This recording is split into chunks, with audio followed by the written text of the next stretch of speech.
Les pépites merveilleuses. Il s'agit du pouvoir thérapeutique de ce qui est artistique. Il paraît que c'est Lacan qui a le mieux travaillé sur ce sujet. Moi, je l'ai vécu dans ma chair, si je puis dire, ou précisément dans mon âme et dans mon cœur. Une nuit d'insomnie, quand j'étais au plus mal, pléonasme, alors que les jours d'avant ou les semaines d'avant, je ne sais plus, le disque de Thomas Fersen, pièce montée des grands jours, venait de sortir, je regardais la télé en pleine nuit. Un reportage était consacré à la chanson Hurricane de Bob Dylan. Il y était question de sa genèse et comment cette idée lui était venue. L'ancien prisonnier racontait donc qu'il était venu le visiter en prison et ce dernier lui avait raconté son histoire, de quoi il était accusé, etc. Mais comme on dit vulgairement, il avait vidé son sac. C'est-à-dire qu'il était resté plusieurs heures. Bob Dylan est rentré chez lui et en a fait cette chanson. Le lendemain, il est revenu le visiter avec sa guitare et lui a joué sa chanson. L'ancien prisonnier racontait ce qu'il avait ressenti, encore ému par cette expérience, et a décrit l'état émotionnel qu'il avait ressenti. Il était complètement bouleversé par ce phénomène et avait utilisé l'expression « pépite merveilleuse ». Mon mari, à l'époque, ne dormait pas non plus, parce que j'allais très mal.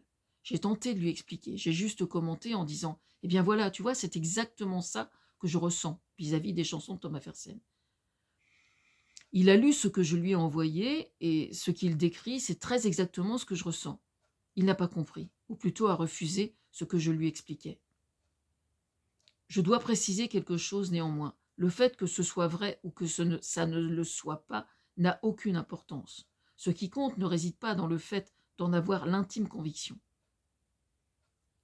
Parce que c'est la charge émotionnelle qui provoque ce sentiment aussi. Si d'autres personnes, par exemple, ont écrit à Thomas Fersen à cette époque, pour une raison ou pour une autre, peut-être qu'elles ont, elles aussi, ce sentiment, et ça ne percute ou ne remet rien en cause de ce que je ressentais à cette époque et que je ressens encore relativement à mon histoire.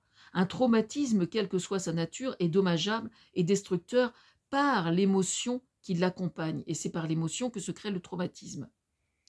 En ce qui me concerne, au moment de l'acte pédophile, quand j'étais enfant, une peur absolument terrifiante avec le sentiment de mort imminente. C'est par le prisme émotionnel, il me semble, enfin selon mon expérience, que se crée le traumatisme. Mais ce que beaucoup ignorent, c'est que cet aspect revêt aussi un potentiel thérapeutique de la plus grande importance dans le processus de réparation. Et c'est précisément ce que j'ai vécu, et pendant longtemps, mais bien plus évidemment, à ce moment précis de mon existence.